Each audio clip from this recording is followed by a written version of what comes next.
The regular session or called an executive session or order of business at any time prior to adjournment. It is 6:30, and I'm calling this meeting of the Bastrop City Council to order. Tonight, we are honored to have Cadet Lieutenant Commander Jacob Ellis and Cadet Senior Chief Gianna Ochoa to lead our pledge. Cadets, will you please rise?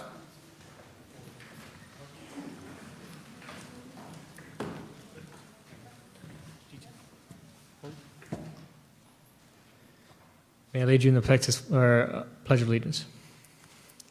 I pledge allegiance to the flag of the United States of America and to the republic for which it stands, one nation, under God, indivisible, with liberty and justice for all.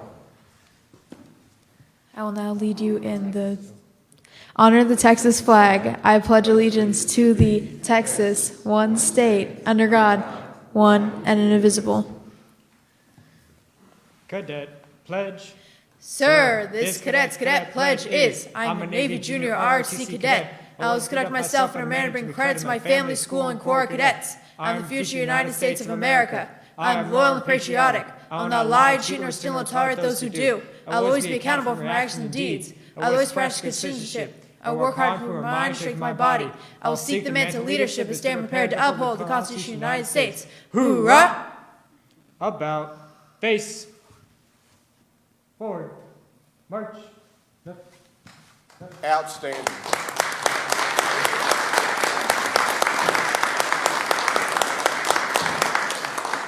You've done good, Chief. Thank you so much. We'll now have Pastor Dale Burke to come up and lead us in a word of prayer. Let us pray. Heavenly Father, we are so thankful. We come together tonight with thanksgiving and praise for all that you're doing in this community. Lord, we thank you that we have a community that loves and cares about people. It's unified in this desire for growth and for prosperity and diversity as well. Lord, we thank you that there will be godly wisdom on each council member tonight as they make the decisions here. We thank you that for all the things that are done by the mayor and the city council and the city manager, but with all that's done through the week, the many things that they do, responsibilities that they have as good stewards of this community. So, Father, we thank you tonight as we come. We thank you also for the veterans parade and all the things that were done this weekend. Lord, this community has come together to honor veterans. Many of the veterans who have served this country, but also continue to serve in this community. So we thank you for them. We thank you for all of the events to honor them. But Lord, we come together for all the families that are coming into this community and the different things in our schools and everything. We're preparing for it. So Father, tonight, as people taking part in the city government here, we thank you that each petition will be heard, and we thank you that godly wisdom for each council member here tonight as they make good decisions. In Jesus' name we pray. Amen. Amen. Thank you, Pastor Burke. Y'all may be seated.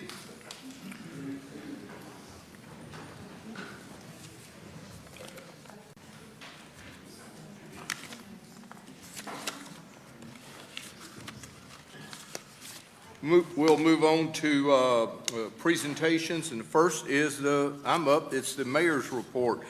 Lots of activities over the past since we last met here in council. On the 24th of October, I was invited to tour both the Boring Company and SpaceX with Senator Schwertner's wife and staff. I want to thank Arun Prakash of the Boring Company and Bastrop Commissioner Mel Hamner for setting this up. It was a very, very learning experience. We were also joined by others, including Dina Lewis with the county's development office, as well as members of the Texas Military Department's facility staff. They're planning on a lot of construction out at Camp Swift. And as y'all know, cooperative and collaborative efforts with these entities will certainly enhance our development in the area. The evening of the 24th, we had the 8th annual Boards and Commission banquet over at our convention center. It was a time to recognize and thank our citizens who volunteered their time and attention to bettering our city and our city government. A side note, as mayor, I want to offer my apologies to members of the Ethics Commission, past, present, and future, for the unintentional oversight of not recognizing their attendance. Their work during these trying times cannot be over-exaggerated. On Saturday the 26th, I was very much honored to be asked to be a part of the ribbon cutting ceremony to open the 272nd Engineer Vertical Construction Company out at Camp Swift. This fine group of soldiers is tasked to establish and maintain infrastructure that support a wide range of military operations. What they're doing out at Camp Swift definitely has an impact on our nation's security. I was joined by Bastrop County Commissioner Hamner during the ceremony. I want to thank Captain Tellett and the men and women under his command for their outstanding hospitality. On November 2nd, I was honored to be invited to ride. This was a big deal for me, to ride with the Military Order of the Purple Heart, Chapter 1919, in the Elgin Veterans Parade. I will say that the City of Bastrop turns out better for parades than the City of Elgin, but the crowds there were enthusiastic nonetheless. Thanks to Commander Carl Reese for the invitation and his hospitality. And of course, on November 5th, we all know that was Election Day. Great turnout for citizens to express their preferences, with over 65% of our countywide registered voters turning up to vote. That's significant. And then, as you know, Bastrop is not only a bird city and a tree city, it's also a tree city. There's a dedicated group of people in our community that embrace, promote, and enhance those designations. On the 6th of this month, there was a bird blind dedication at our own Bob Bryant Park. This unique and utilitarian structure is a culmination of efforts by our own Terry Moore and her staff at the City Parks and Recreation Department, the Bastrop Audubon Society, Texas Parks and Wildlife, Bird City Bastrop, U.S. Fish and Wildlife, and the very engaged Lost Pines chapter of the Texas Master Naturalist. I was happy to attend, along with Councilmember Fossler, to congratulate these fine folks for their great efforts. Then on November 9th, one of my favorite weekends in the city of Bastrop, ever since I moved here 15 years ago, the Bastrop Area Cruisers hosted the Bastrop Veterans Weekend Heroes and Hot Rods Car Show with some 400 classic cars parked up and down our streets. What an outstanding event for the participants, the attendees, and our businesses.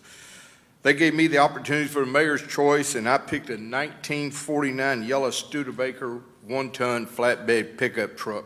It was pretty. He wouldn't let me drive it off, but I tried.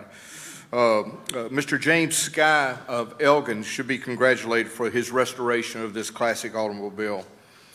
They also hosted, along with the Red, White, and Blue Committee, the annual Veterans Tribute Ceremony, where I was honored to provide the welcome to our guests, as well as our veterans and their families. Among other dignitaries, our guest speaker was retired Special Forces Officer J.P. Cervantes. He has some great stories. Then that evening, it was a well-attended 20th Annual Red, White, and Blue Veterans Appreciation Banquet, where veterans ranging from World War II to Iraq and Afghanistan were recognized. We had one World War II vet there, and he was pretty well engaged during the entire banquet.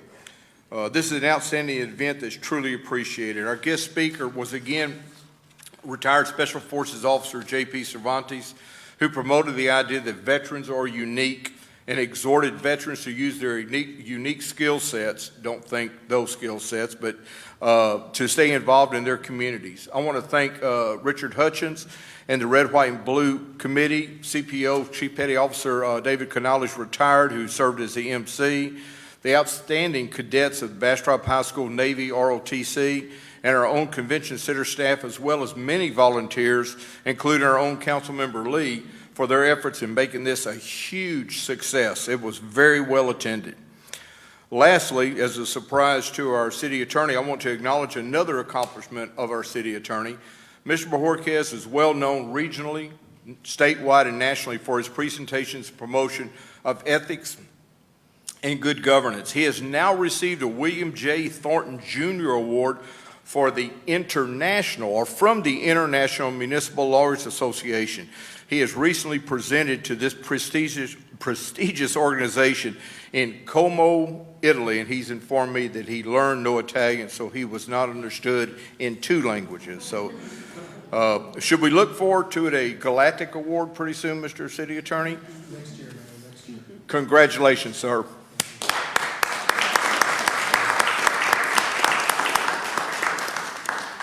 I know it was lengthy, but I needed to get out. Mayor Pro Tem Kirkland, do you have anything you wish to add? So I want to thank the Bastrop area cruisers for all of the hard work that goes into that car show. It takes a lot of work and effort. They've got committees and leaders and a bunch of different the various tasks to bring together such a big event. And it's one of the events that makes us Bastrop, and it doesn't occur on its own. So thank you very much. Councilmember Lee. Thank you, Mayor. Good evening, Bastrop. So yeah, a lot's been going on since we last met. I want to thank everyone that came out for the planning and zoning workshop and engaged in that conversation regarding the amendments to the B3 code. Resident input is very crucial regarding that discussion, so I hope that as we continue to have these workshops and joint meetings that residents will still come out and engage in those conversations. I want to thank everyone who exercised their right to vote. Very, very important that you exercise that right, and we did have an outstanding turnout in Bastrop. And I had to bribe my child, but he got out and voted, thankfully, with a wrestling belt. But it's very, very important that you exercise your right to vote. I too want to congratulate the volunteers that we have serving on our boards and commissions. We give a lot of time, free time, unpaid time to serve this community, and it does take a lot from your family, from your time, from your mental well-being. So I appreciate everyone that serves this community to do good for the community. And then I want to talk about the Boo Bash a little bit. If you didn't get out for Boo Bash, oh my God, I feel like there were 1 million people in downtown Bastrop at the Boo Bash. But it's my favorite time of the year, Halloween, seeing all the costumes, especially the kids. I took my poor little dog out for 2.5 hours. She was exhausted. And the library had a tailgate party that was packed to the brim, and they had over 1,000 people come through their monster-themed booth. The library is preparing for their annual open house, December 14th. They are in need of volunteers. So again, they're always in need of volunteers, but if you want to volunteer for a really fun event at the annual open house, please contact the library for December 14th. We welcomed our new board member, Rochelle. Her name is Shelly. She told us to call her Shelly. Cavanis was sworn in, and we had our first P&Z liaison join in the conversation, and I was asked to relate to council that as we discuss our comprehensive plan, to keep in mind that as the city grows, so shall the library, and that they want us to keep in mind maybe a new location, because we can't build up on the library and we can't build out. So as we look at land use and where we want things to go in the city, to keep the library in mind in that discussion. I attended the red, white, and blue, Connie Schrader told me to say it right, the red, white, and blue veterans banquet, and I think I still left out a word. But it was really, really fun. It was my first time attending. I was a volunteer, but a lot of energy and excitement was in that room, packed wall to wall. I don't think I've ever seen the convention center that packed, with tables and people at every single table. So thank you, veterans, for all that you do. I wanted to honor our first responders, and especially in light of the fire that we recently had, and October 28th was National First Responders Day. So I wanted to thank our first responders, not just in the city, but in the county, for everything that you do to keep our community safe. And the last thing I wanted to report on was I was invited to tour a exhibition at the Bob Bullock Museum called A Better Life for Their Children.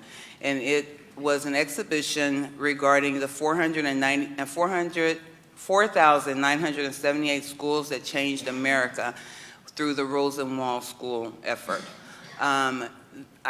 We have a Rosenwald School in Cedar Creek. I've been to that school, but it was a deep dive into the history of how Rosenwald schools became. Mr. Williams has a beautiful, all the portraits are gorgeous portraits, but our own Mr. Williams was there. And the moderator, or the curator, was an Andrew Feeler, who traveled the country and visited more than 150 Rosenwald schools and took images of those spaces and talked with people that actually attended the school or descendants of people who attended the school. So very, very, very, very beautiful exhibition at the Bob Billig Museum through February 2025, if you guys can get up there to see it. And the museum itself is gorgeous. And that's all I have. Thank you, Mayor. And thank you for catching my oversight for not mentioning our first responders in addressing the fire issue, and it included our own fire chief and fire department. Councilmember Fossler. Hi, good evening, y'all. I wanted to thank the Museum and Visitor Center for producing the cemetery tour last weekend, 2 weekends ago. The Fairview Cemetery tour was fantastic. Not only did I learn about some of the old legendary families of Bastrop, there were also character reenactments in the graveyard. It was very cool. I also got to speak to Calvary Episcopal's second grade class, Miss Marcia Roos's class. They were fantastic. They asked me lots of questions.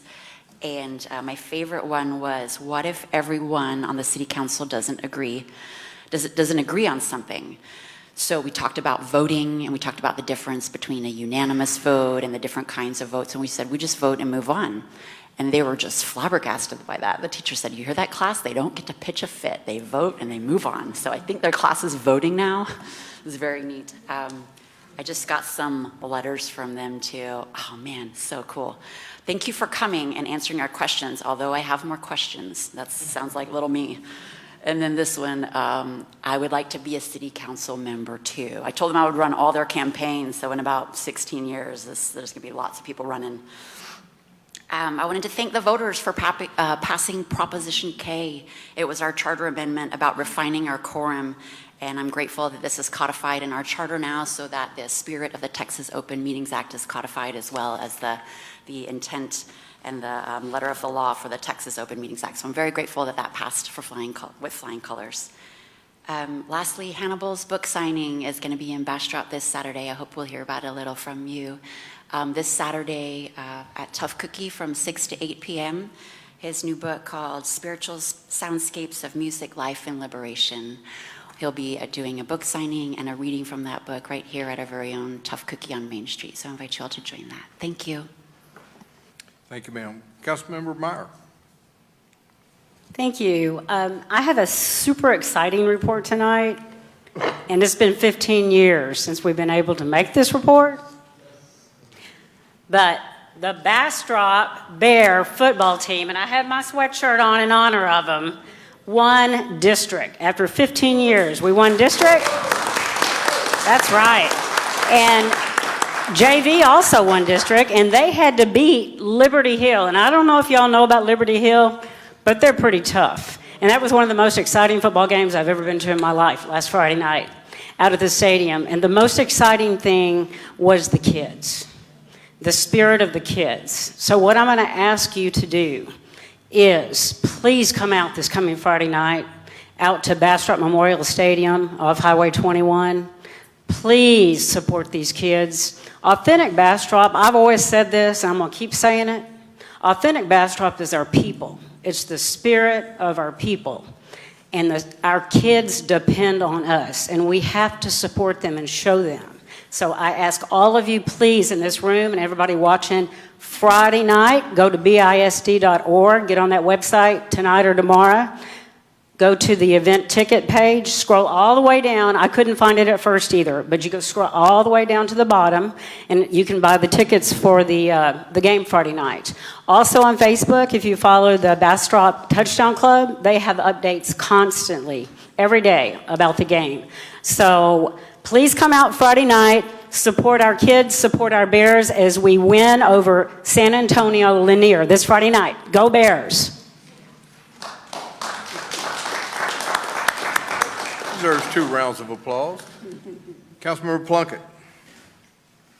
I'll keep it quick. I just wanted to thank the Main Street program and Michaela and the board there for all the work that they did to bring Halloween back to downtown. I think it was a huge success, and I know it took a lot of work, and thank you for that. And of course, always the car show guys, they always do an amazing job, and I'll pass along from there. Thank you. Thank you. That concludes the reports. We'll move on to 4C, presentation of a joint resolution between the City of Bastrop and Bastrop County in honor of Veterans Day on November the 11th, 2024. Madam City Manager.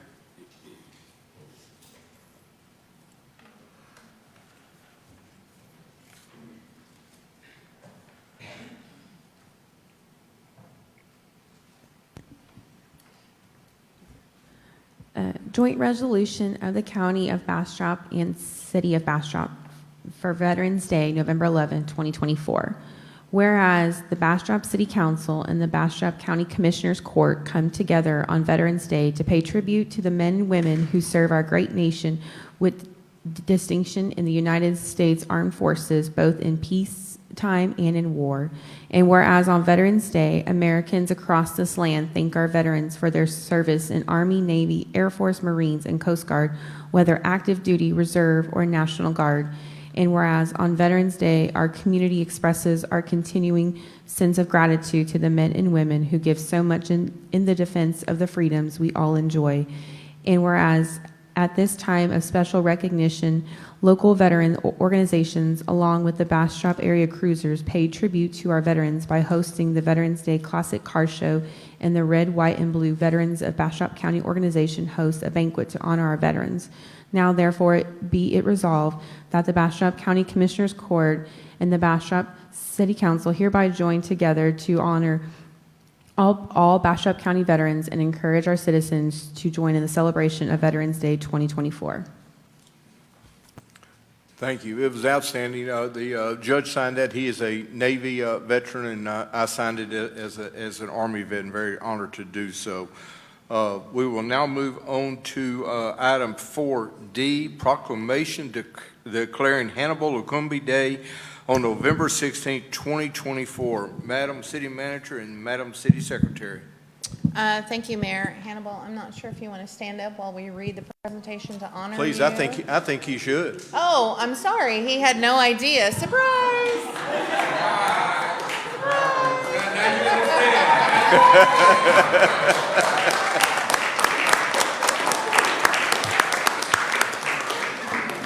All right. Whereas Hannibal Lukumbi, a native of Bastrop County, Texas, has journeyed from the experiences of segregated Bastrop County, enduring and transcending profound adversity to eliminate lives around the globe.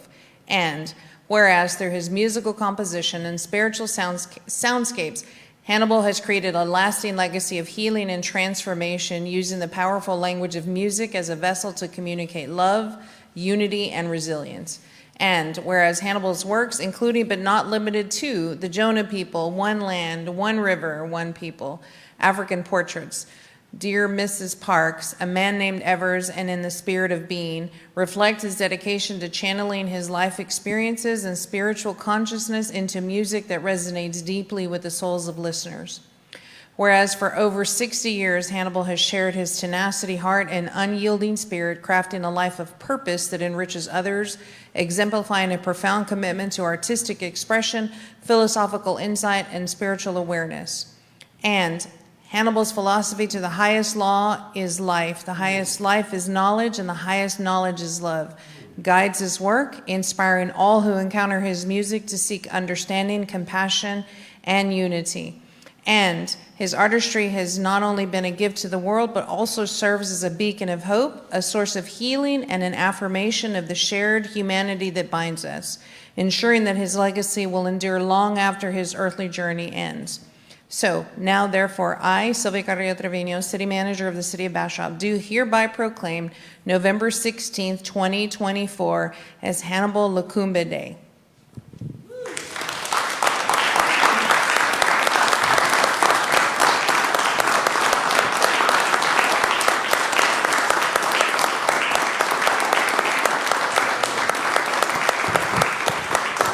So Hannibal also is going to gift us with a small piece of his music. Surprise! I received a number of such awards from around the world, but this one is special. This one is very special. I'm going to say that your daughter Crystal wrote those nice words. Sounds like it. I always accept any honor or accolade on behalf of my ancestors, without whom I would not exist, and in particular my great-grandfather, who made a voyage in a dark hole on his back for 9 months until he reached Charleston, South Carolina, where he worked until he was 14. And in 1801, he came to Bastrop, Texas, and created a school for people of color. And the name given him was Silas Burgess. And this was, as passed down to me, this was his favorite song.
Get the entire family up here for a picture.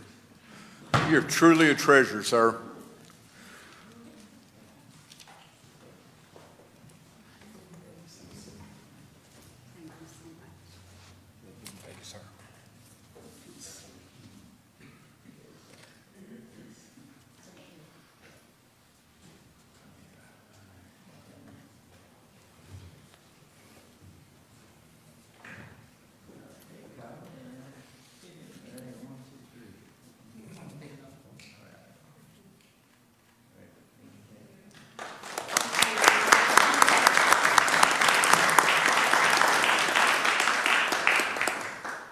Uniquely Bastrop was referenced earlier. That is definitely uniquely Bastrop.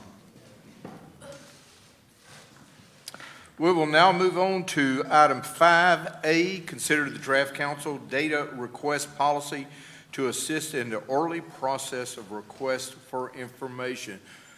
Mr. City Attorney. Mayor and Council, you have in your packet a draft of a policy that will provide for process, procedures, timelines for how city council members will request data from the city regarding the city.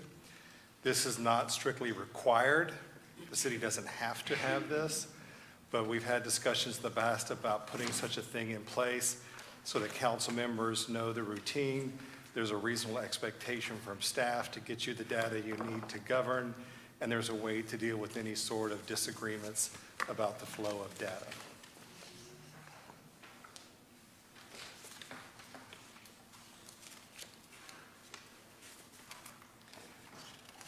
I believe in your packets you had draft D. After the packet was prepared, I had a conversation with the city manager, and we discussed adding something to section 6 regarding disagreements. If there's a request for data and it's unclear whether or not it's in the city's best interest to have that information floating around, the individual council member can discuss that with the city manager. That's in your draft. Perhaps we will add a 6C as an intervening step, that if there continues to be a disagreement, then the question of whether it's appropriate to release the data to the council is something that will be discussed with the city attorney. To me, that's a no-brainer. You and city staff can contact me at any time, but since we're putting together a process for how to manage it, then that makes sense to me. And for those who are not familiar with it, the council has a right of access as the governing body of all the city's data, but there could be information that may be involved in a legal dispute, dealing with some financial issues, sensitive health information that we're entrusted with that belongs to individuals. Cities are always buying or selling information, and we don't need that out on the open market. We have utilities here in Bastrop, so security issues regarding our facilities are highly sensitive. And then sometimes with our police and fire and other services, we come into contact with highly sensitive personal data regarding citizens. And so at least if we adopt a policy like this, there's a way to have a structured conversation about the wisdom of having that data flowing around. And even if a council member does get access to it, the policy reinforces that if it's sensitive, it's confidential, it's regarding someone's financial data, then perhaps it needs to be stored at City Hall, or if a council member is going to take it home to their home office, they're allowed to do that. But this policy reminds them that they should be taking security measures at home to make sure the sensitive data they're entrusted with does not inadvertently fall in the hands of somebody who might misuse or abuse that information.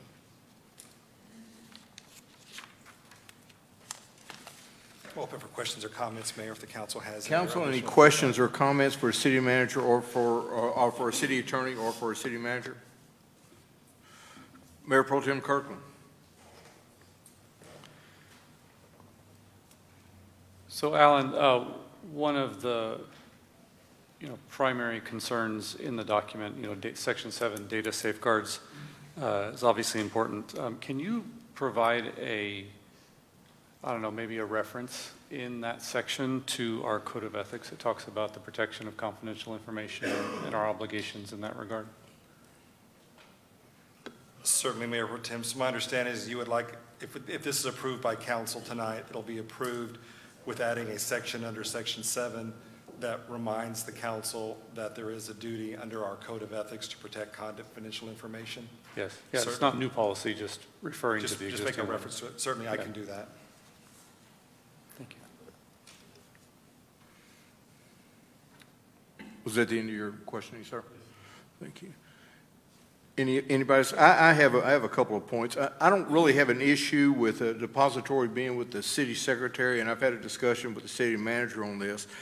I'm still of the opinion, as the city manager is the person to whom who reports to council, that we at least should put into this policy that we will ask the question of the city manager and the city secretary, and she can still be the depositor. Whatever process is set up, I have really no issue with that, but as the city manager is the employee of the city council, I would like for that request to come or go to her at that point. And I'm trying to ascertain if there's a reason why that should be an issue. I'll explain, Mayor and Council, the draft we have originally, the first draft you were sent has requests going to the city manager because the city manager in Bastrop is the direct supervisor of the city secretary and hires and fires the city secretary, so that made sense. I later received feedback from council members saying, out of respect for our city manager, who has a lot of responsibilities, they don't want requests to get clogged or sit dormant over there. The city secretary is by law the records keeper of the city, and therefore requests should go to the city secretary. This policy sort of says both. It clarifies the city manager is ultimately responsible, but that requests go to the city secretary. Ultimately, as city attorney, I have no preference or recommendation on that. I'm open to whatever council wants from council's policy or what the city manager would recommend since it's her staff. I'd like to venture with a copy to the city manager because I believe the city manager should be apprised of such requests.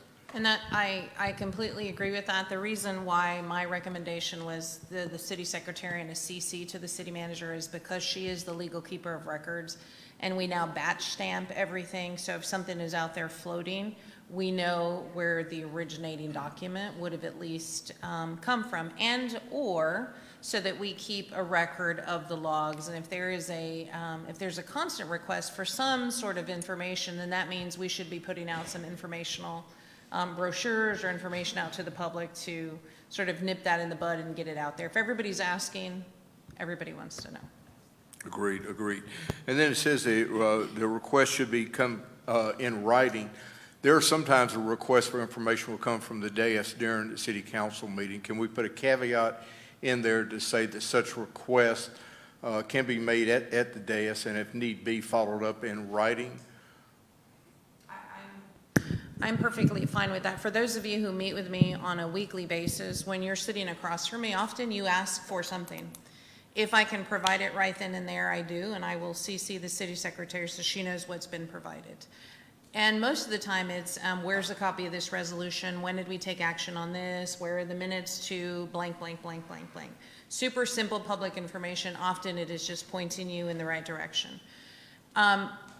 My recollection of this discussion is this is more when there is more than a simple request, when there's some actual research, when there's actual documentation to put together, a timeline, for example, a timeline for events that led to a decision.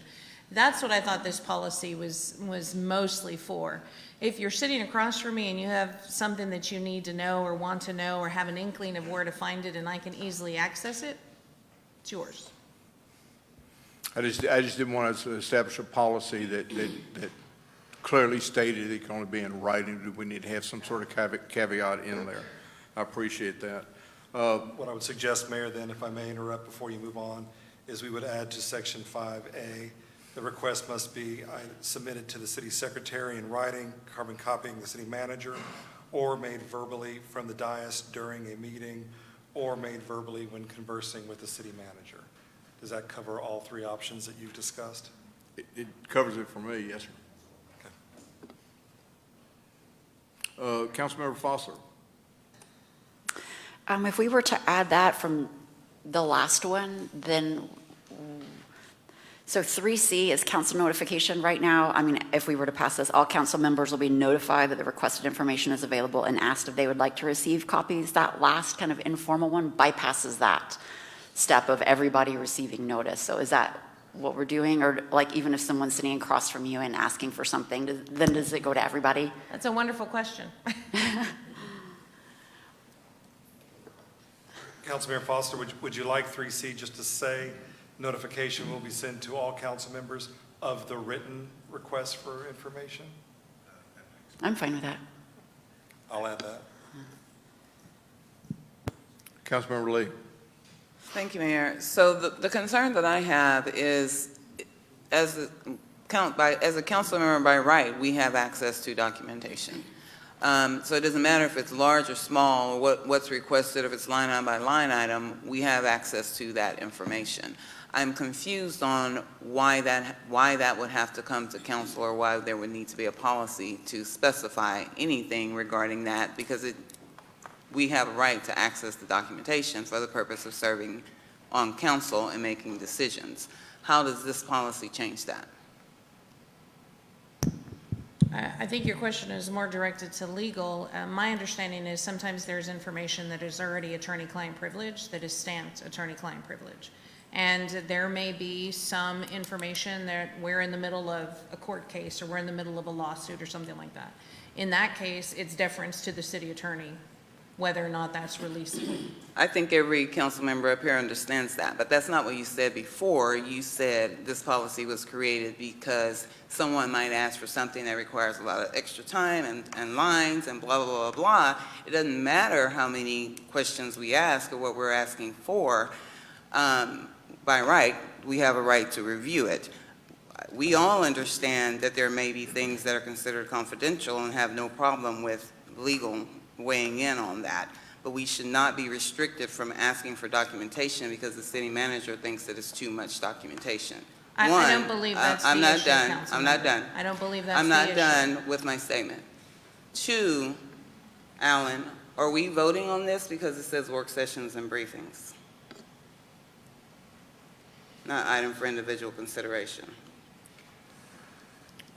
I think the law doesn't care, Okay. to be short. This is how we structure our agenda, so it's about our custom and tradition here in Bastrop, so you are able to take action on such things. But if the council wants to honor the work session tradition and just have this as a discussion, then you're giving me guidance for a new draft to bring back to you at a future meeting. And as to the earlier remark, I think my understanding of this, council and city manager, correct me if you have a different understanding. If the data being sought by council is easy to provide, it's at their fingertips, it's a small amount, there's nothing controversial about it or anything that might implicate sensitive financial information, then staff would by nature hand it over quickly. That when it's going to take some time, there's some lack of clarity on what's being sought, or some concerns about, well, if we give this to a council member, it may find its way out into the public realm. This process provides a process and procedures for dealing with. This deals with data no matter how large or how small or how often you ask for it. It won't affect that at all. And I agree that from a legal basis, the elected governing body is allowed to ask for anything, and they're entitled to see everything as long as you're doing it for official purposes. You don't need this policy, but it provides us some steps to take. Otherwise, we're making it up ad hoc every time. And the other thing that I would like to add is when I've made several requests, and there are point-specific requests, and I'm aware of residents also making requests, and there are point-specific requests, but we get 400 pages back.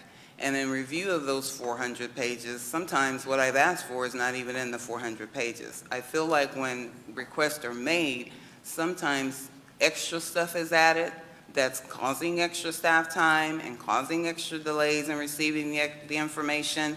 So to your point, if clarity is needed, I'd rather get it clarified and narrow down the scope of what I'm asking for than receive 400 pages of what I didn't ask for.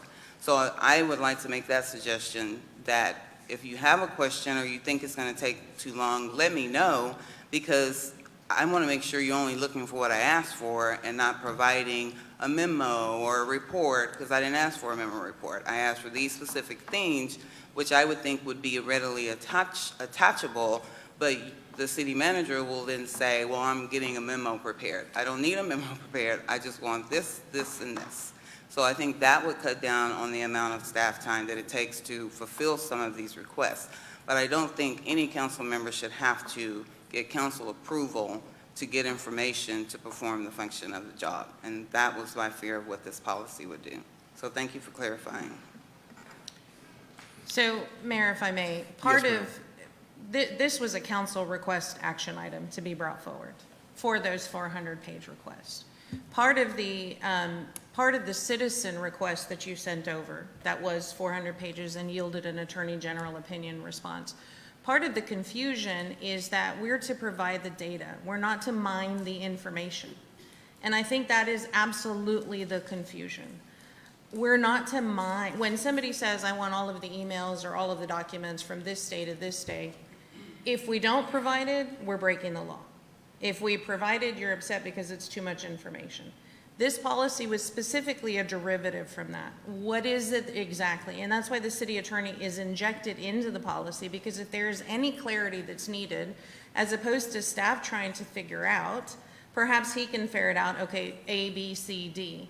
Because obviously what we're providing is voluminous, because that is a portion of the law. But it can also be narrowed down. If I say that I need a contract for this firm, a contract from this firm, and give me all the emails from birth till now, I understand that that birth till now will take forever. But the contracts that I'm asking for should be readily available with minimal time to find. What I've been experiencing is 5-day delay, 3-day response, 5 to 10-day delay, and just getting the documents that should be readily found. So if my range is too wide, let me know. But give me what I'm asking for that you can readily give me, and that's not what's happening. So again, at the risk of being accused of only providing partial information or incomplete information, it's our goal to provide it all, period. And there is some data that has to be searched. Some of the contracts are not in Laserfish. There's a wide variety of reasons why things aren't instantly at our fingertips. A wide variety of reasons. This was a council policy, Councilmember Lee. I think that's where the questions need to be headed. Well, I'm heading them to you because I've experienced this with you. So, and you were part of wanting this policy indicated from emails that you have sent. I just wanted to be clear, or to help the process, because council members shouldn't be frustrated in their efforts to get information regarding city business. Give what you can readily find instead of delaying the council member's ability to get it, then overloading it with 400 pages worth of data and expecting the council member to then report on it as soon as they get it, because it takes time to go through that data. So don't inhibit the process by overloading council members who didn't request the information to begin with documentation that they don't even know what they're looking at. The person that's asking for it is obviously asking for a specific reason. The other council members aren't going to know that, and the council member asking for it is not required to tell you or them why they're looking for it. Help us in the process, but don't hinder the process. So that's part of the problem. Without telling me why you're looking for something, it's very hard to mine the data. It's playing hide and seek, and so you get 400 pages, and so that's what I'll say about that. It is obvious that the policy needs a little bit more reworking in there. That's pretty clear. One of the things that I want to put in there, I'm going to call on Councilmember Meyer in just a moment here. One of the things I'd like to put in there is those items that are restricted by a process of law or some legal impediment in there. I believe we need to have it. I think it said, or accept those items identified by law, and I'll certainly be happy to send that to you in writing, Mr. City Attorney. I think that once we provide that clarity into the policy, and this is really, really new to me as being on council, the simple fact that we have not had this issue in the past, and why it's an issue now, I'm unclear. But if we need to have a policy, I want to make sure that the policy is as clear and succinct as it can possibly be. Councilmember Meyer. Yes, thanks. So I remember, and Alan, correct me if I'm wrong, and City Manager, please, the reason that we are going to have this policy now that is greatly needed for all of us to understand could be that sometimes requests are so vague and wide that we need to fine-tune, because otherwise you're going to spend 2 weeks looking for things on a stack of requests. So I think out of consideration from all of council to communicate with our city manager of what is needed, I do remember that is the reason why we're talking about this. Let's fine-tune things so we're not wasting time. Is that right, Alan? I mean, I think that's kind of what we discussed policy. So I think that's why we're at the place we are. And I believe a reworking of 6A might address that very issue. If there's an issue relative to the data or clarification needed, it needs to be placed there in 6A. again, if we're going to have a policy, it needs to be clear and succinct on what we're needing. I have a couple more questions, Mr. City Attorney. On the items relative to having an arbiter or somebody having the discretion to cite a city employee, have a discretion of what is allowed and what is not. I'd really like for that to provide the clarity in there as identified by law and not just arbitrary decision that somebody does not need to get this material. If it's not defined by law, I think that unfettered access by city council members to that material, unless there's a restriction on law, needs to be provided into this policy. And I don't think it's there just yet.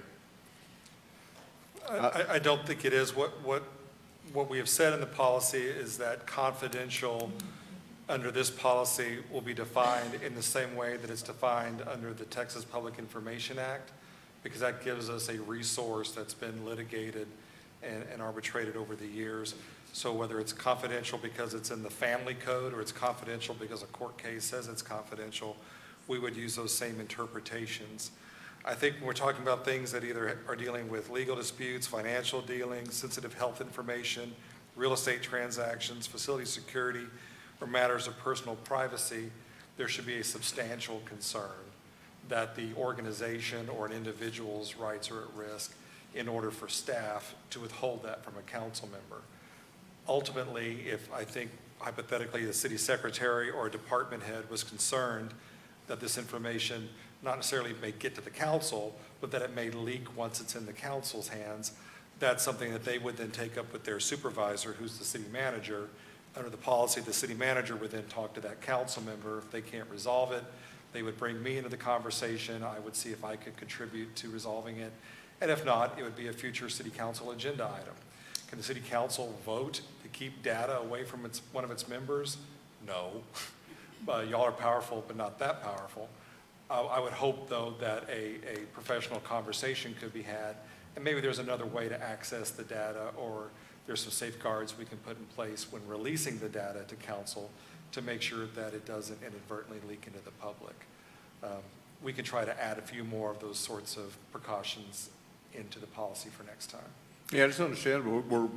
We're treading that thin line between making sure we're securing that information as well as not restricting, impeding, or denying the council member's inherent right. And I think us as council wants to ensure that that information that's needed to do our job, to do our due diligence, is readily available unless it's not legally acceptable. So, well, that's correct. And to Mayor Pro Tem Kirkman's point earlier, we have an ethics code that we've adopted here in Bastrop that talks about what happens if someone discloses confidential information without the permission of the city council.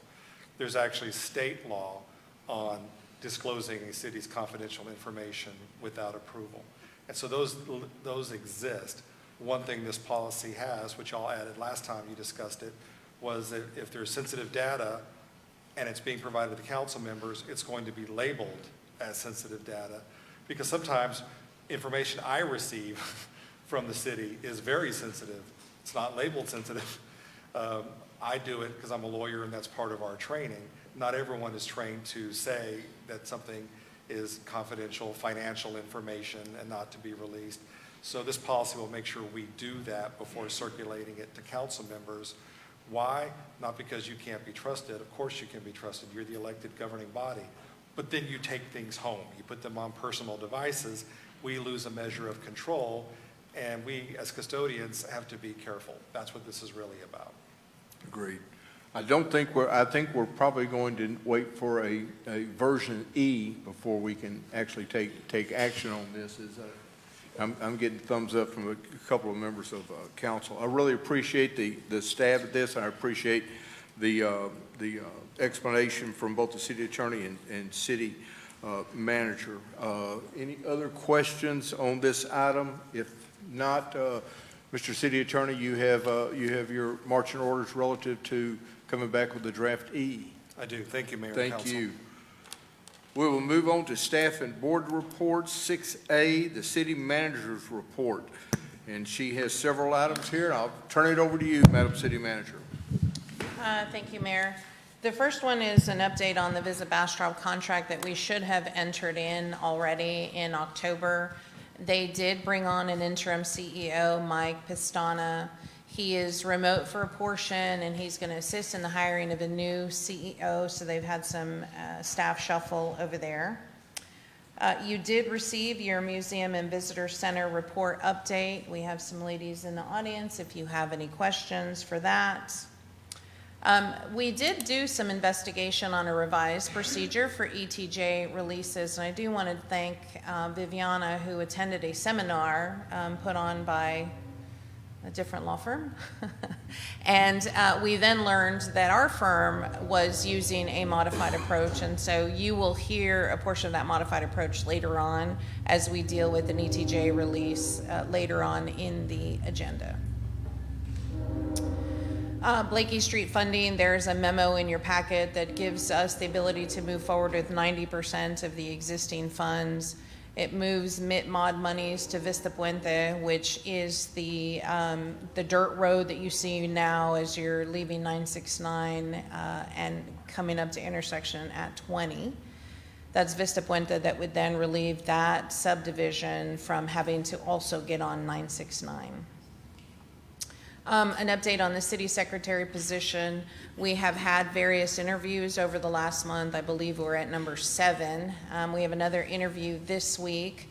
Irma Parker has been retained as a part-time employee to retain the title. She is working a few hours every week, and I'm hopeful that we will be successful in this last and final interview.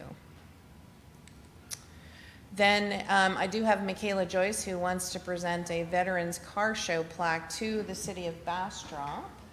Michaela is our Main Street manager and has done a fantastic job.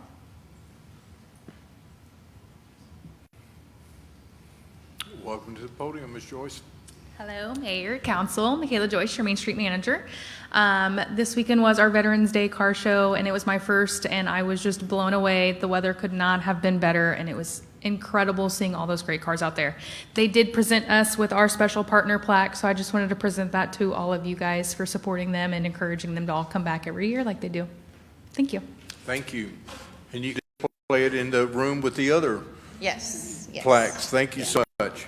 And a final thank you. This wonderful basket was created by the Bastrop County Intercessors who offer prayer and support to leaders across the county. So each one of the council has a basket in the conference room here behind the receptionist. So please gather your items.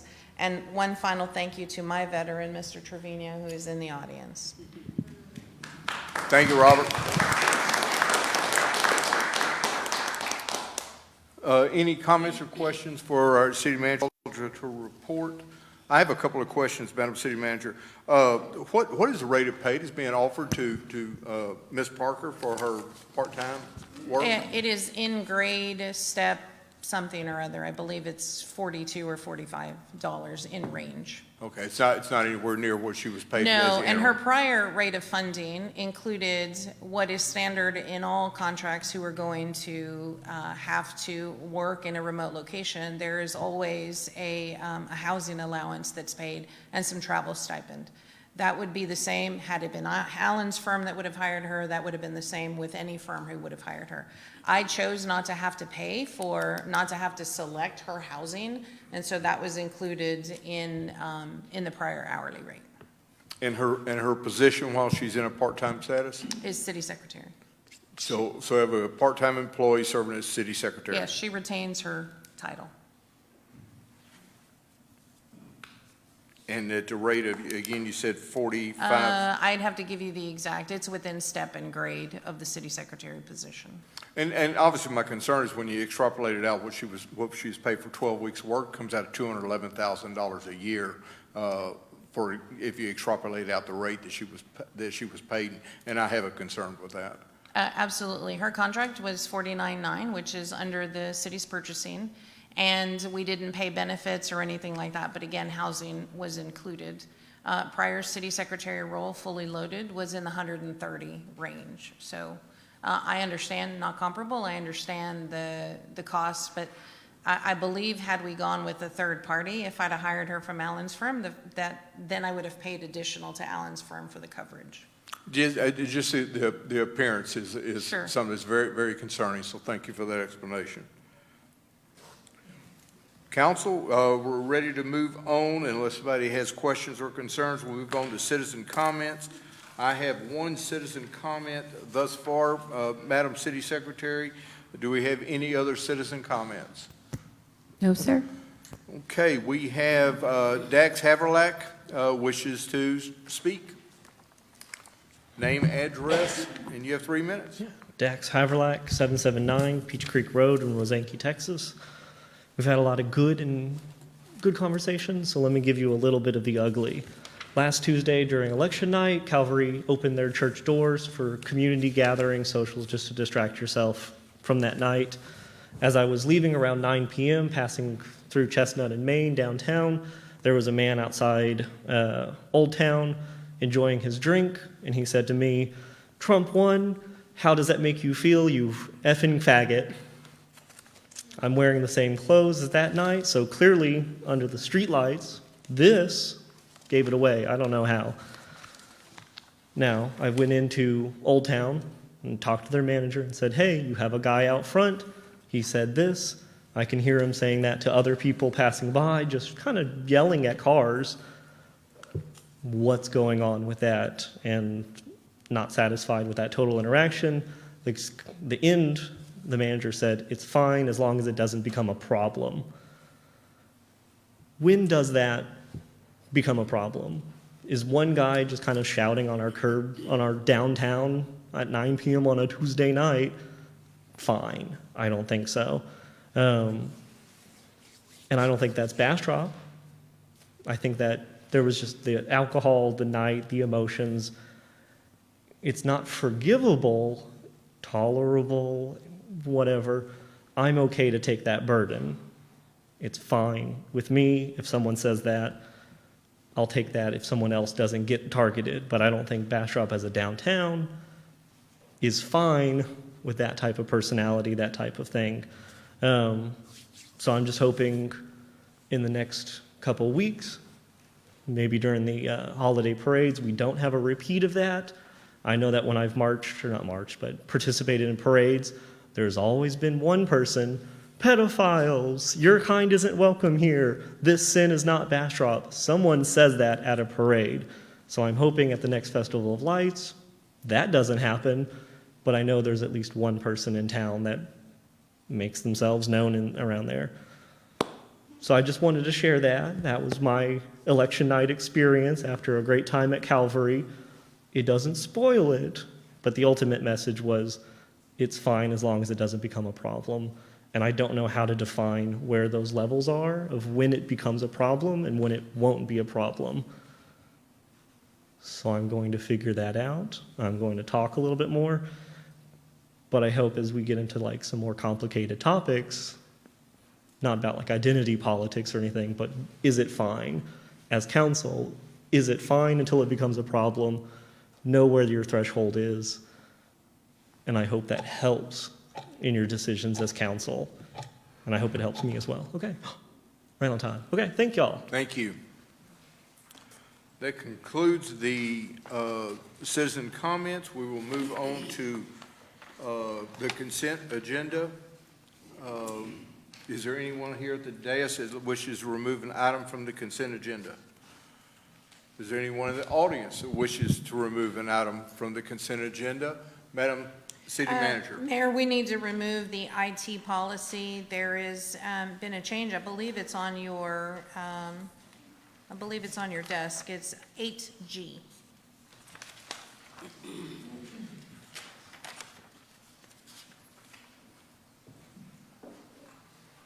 Okay, Council, we're removing 8G from the consent agenda.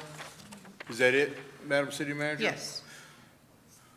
Seeing Point no, of clarification, are we removing it to discuss, or we're Yes, just? we're Okay. moving it to to move for an action item. Seeing no other changes indicated, Madam City Secretary, if you will call the roll. The consent agenda. Call the roll. Apologize. Read the consent agenda.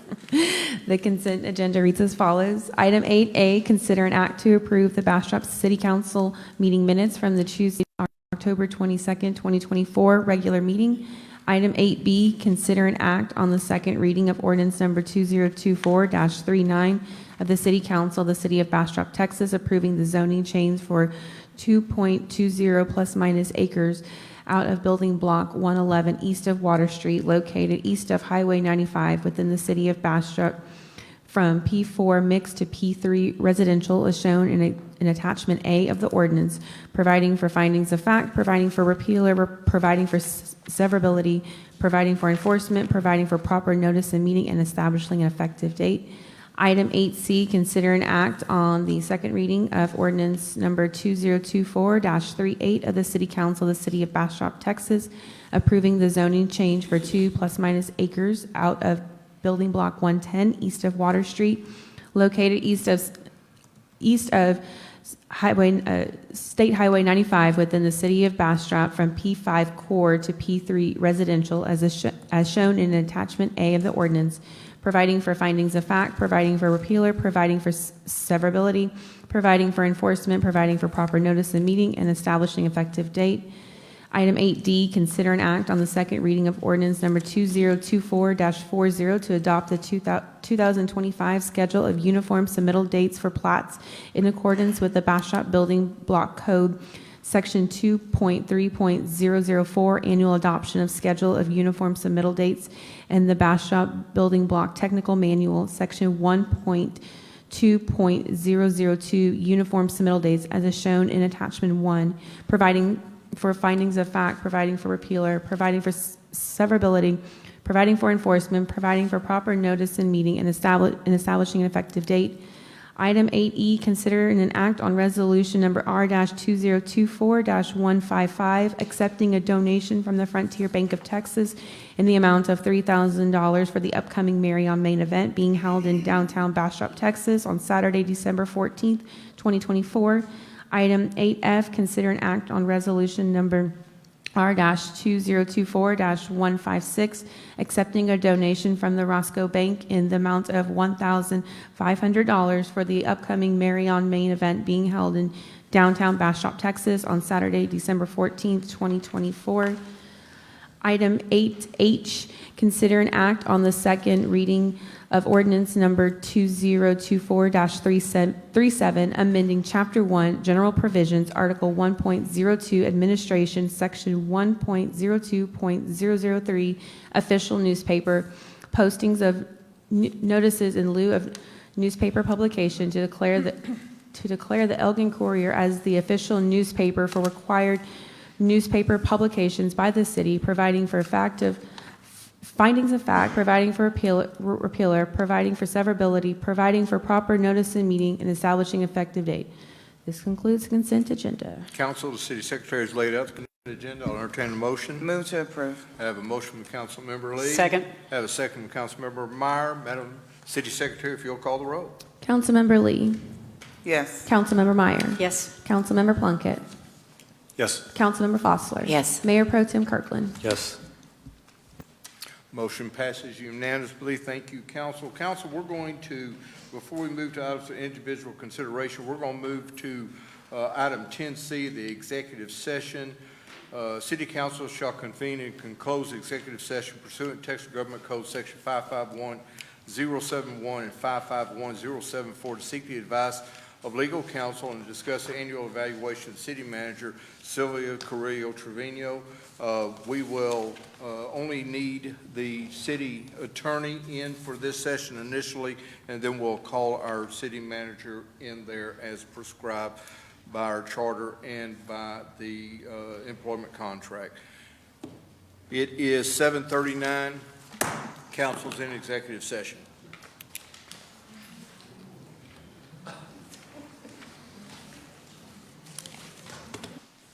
It is 9:21. Council is back in open session. On item 10C, I'll read it again. City Council shall convene and close the executive session pursuant to Texas Government Code Section 551.071 and Section 551.074 to seek the advice of legal counsel and to discuss the annual evaluation of the city manager, Sylvia Carrillo Trevino. Do I have a motion? Yes, I make a motion to approve the city manager's evaluation as discussed in executive session. I have a motion from Councilmember Meyer. Second. I have a second from Councilmember Plunkett. Any discussion? Seeing none indicated, Madam City Secretary, if you will call the roll. Councilmember Meyer, Yes. Councilmember Plunkett, Yes. Councilmember Lee, Yes. Councilmember Fossler, Yes. Mayor Pro Tem Kirkland. Yes. Thank you, council. Motion passes unanimously. We'll move on to item 8G, which we had removed from consent agenda. Consider an act on ordinance number 2024-42, approving the covered applications prohibited technology policy as required by Senate Bill 1893. This was submitted by Ms. Contrell.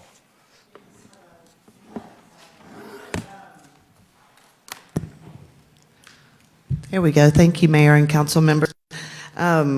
As you know, the last legislative session, the Texas legislature passed the Senate Bill 1893, which basically prohibits TikTok from being on any government issued, purchased, or leased a piece of equipment. So we've actually already practiced this. The Governor Abbott put this in place for the state in 2022. Sylvia brought it to a council meeting on May 9th in 2023, and we removed all TikTok applications from city equipment. So now it's just mandating that we put that into policy. So that's what we're bringing before you tonight.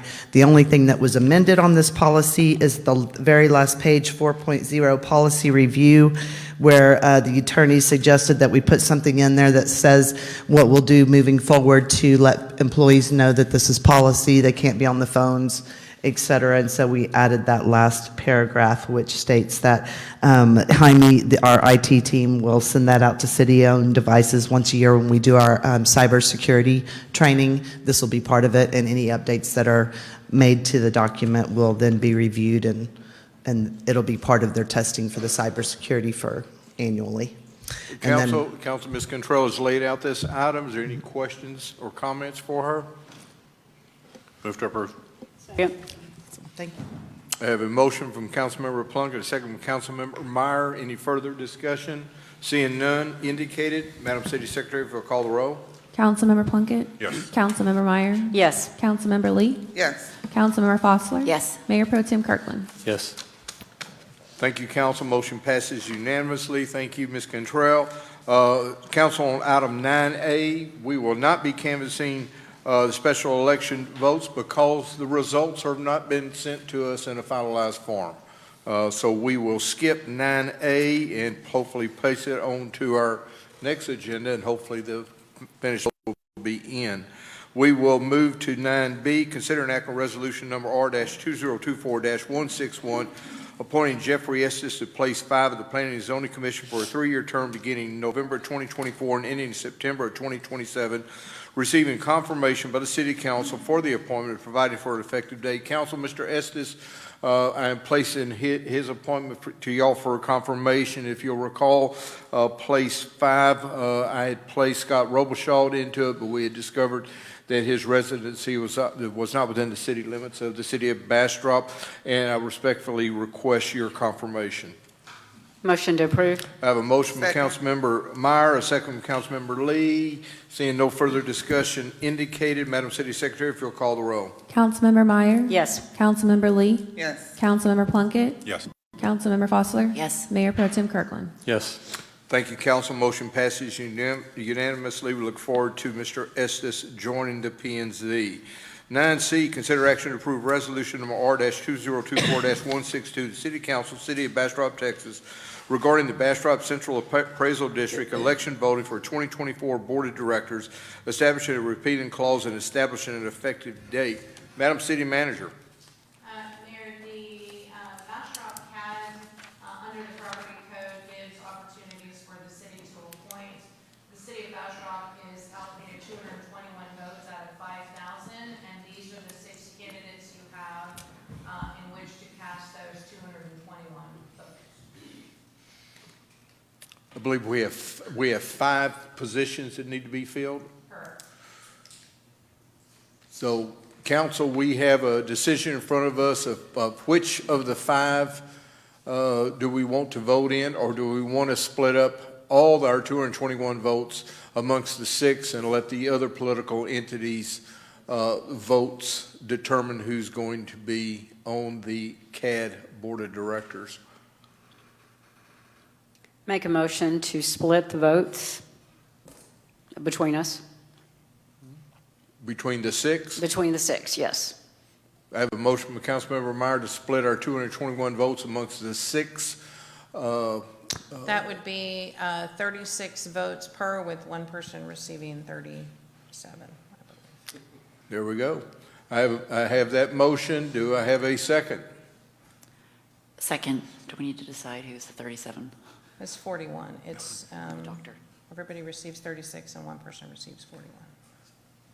And I'm going to suggest that we provide that extra vote to Commissioner Glass to get good grace from our Commissioner's Court. I have a motion from Councilmember Meyer, second from Councilmember Foster. Any further discussion, comment? Seeing none indicated, Madam City Secretary, if you'll call the roll. Councilmember Meyer? Yes. Councilmember Fosler? Yes. Councilmember Lee? Yes. Councilmember Plunkett? Yes. Mayor Pro Tem Kirkland? Yes.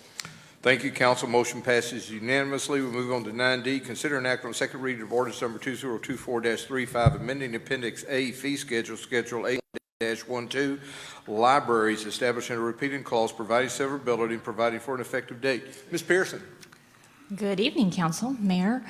This is the second reading of the ordinance we brought to you on October the 22nd. It is not on your consent agenda because we changed the effective date. The effective date did state that it would be on approval, and I have changed it to be January the 2nd of 2025. That is the only change. So if there's no, do you have any questions? Any comments or questions for our library director? Motion to approve. Second. I have a motion from Councilmember Foster, a second from Councilmember Lee. No further questions or discussion indicated. Madam City Secretary, if you'll call the roll. Councilmember Fosler? Yes. Councilmember Lee? Yes. Councilmember Meyer? Yes. Councilmember Plunkett? Yes. Mayor Pro Tem Kirkland? Yes. Thank you, council. Motion passes unanimously. Thank you, Ms. Pearson. 9E, we actually have 2 parts to this, and I'm unsure why we have 2 parts to this, but I'm sure we'll find out. Consider an act to approve A, resolution number R-2024-132, City Council, City of Bastrop, Texas, approving a loan from the general fund for the purchase of columbarium units for the Fairview Cemetery Section 9 expansion projects at a cost of $174,471.20 as attached in Exhibit A, and B, resolution R-2024-163, the City Council of the City of Bastrop, Texas, ratifying the expenditure of $86,325.60 to a sole source provider, Architarium LLC, is attached in Exhibit A in a manufacturing agreement. Madam City Manager. Oh, I'm sorry. Oh, are you ready? No, you're good. I was just going to say, so Part A is for the entire purchase amount, and then Part B is just 50% of that, and it's the deposit that we need to pay to start the timeline of the manufacture of the columbarium units. And Mayor, it is a ratification because Architarium has a long lead time with several projects, and if any one project gets in first or gets in the way, it puts the overall project out by several years because these take a long time. So I did sign the depository of 86, the agreement to 86, and so this action is ratifying that purchase. The 174 was already included in the budget. This project has known that it is going to receive a loan from the general fund. Outstanding. Ms. Wick, I'm sorry, I went to another page on my reading of that. Mr. City Attorney, can we approve 2 resolutions on a single motion, or do we need to take each of the resolutions by themselves? If there was a controversy, I'd say take them separately, but you can have one motion to approve both resolutions. I don't foresee a controversy. We'll see. Councilmember Lee. Thank you, Mayor. So I understand the necessity of having to pay it, the urgency and having to pay it in advance, but because your threshold is 50,000, what allows you to be able to pay that? This action. There's This no action to ratify. But you've already paid it, yes? No, we haven't paid. Okay. I signed the agreement. Okay, you signed the agreement, but, okay, that's what I wanted to be sure of, and that's Is fine that if there correct, was. Elizabeth? Yeah. That is correct. It has not been paid. Not yet, no. Okay. But she did sign it before the council meeting, but we haven't sent the deposit over yet. It just takes a while to get all the signatures on Okay. page, so. I just wanted to be sure, and if there was like an emergency situation, I couldn't find anything that we weren't going outside the scope of that, and how was it you were able to do it without it bringing the council? But it hasn't been done, so I'm good with that. Thank you. Motion to approve both resolutions. Second. I have a motion from Councilmember Meyer, a second from Councilmember Plunkett. Councilmember Lee, you have a question or comment? Okay. Seeing no other comment or question indicated, Madam City Secretary, if you'll call the roll. Councilmember Meyer, Yes. Councilmember Plunkett, Yes. Councilmember Lee, Yes. Councilmember Fosler, Yes. Mayor Pro Tem Kirkland. Yes. Thank you, council. Motion passes unanimously. We'll move on to 9F. Consider an act on resolution number R-2024-157, awarding a contract attaches Exhibit A for the Bastrop Power and Light fourth feeder design to McCord Engineering, Inc., amount not to exceed $63,000, and authorizing the city manager to execute all necessary documents, providing for a repeating clause and establishing an effective date. Mr. Rosales. Mayor, council, this is for design work, engineering design work for feeder number 4. We took this out of our plan that we did our study I brought to you last council, maybe council before. We took this out because this is an urgent need, has to do with the feeder feeding the area around Buc-ee's, capacity issues and whatnot. So we're going to take this and get ahead of it before the study. So we're asking to approve this so we can get to the design, and then we will bring back a contract after that for construction. Move to approve. Second. I have a motion from Councilmember Plunkett, a second from Councilmember Meyer. I have a question from Councilmember Lee. Thank you. So the packet said funding source, the cost of the contract to McCord Engineering, and the amount not to exceed $63,000. That's actually the fiscal impact. What is the funding source? Funding source will be, ma'am, is it fund? Yeah, it's BPNL's fund balance. Okay, and then, so can you just kind of give me an overview of what the timeline looks like for this? Because 95 is so backed up.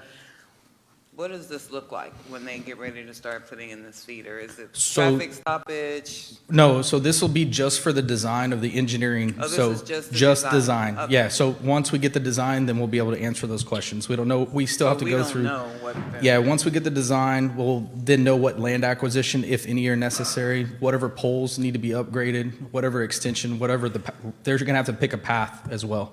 So there's still lots to be answered, which is what this design will tell us. And what's the timeline on completion of the design? Design, I believe it was, just a second. I think they had, it was like less than 120 days. Oh, wow.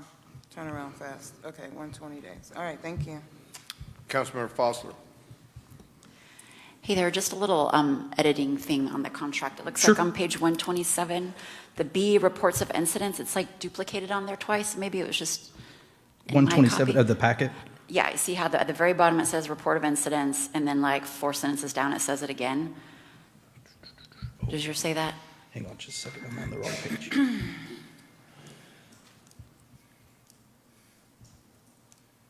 Oh, yeah, it does. Okay, yes, we'll pull one of those out. Yeah, there's just like 4 sentences that got replicated. And Yeah, the contract, yeah, the top one, it'll be B that stays, and we'll change that to A.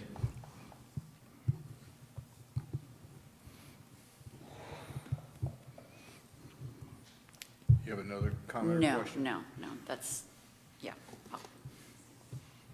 Motion to Council? approve? We have a motion and a second. We had a motion, I believe you made the motion, It's Councilmember already Meyer? been motioned. Second, And I It's had a already been second from seconded. third, Councilmember. fourth.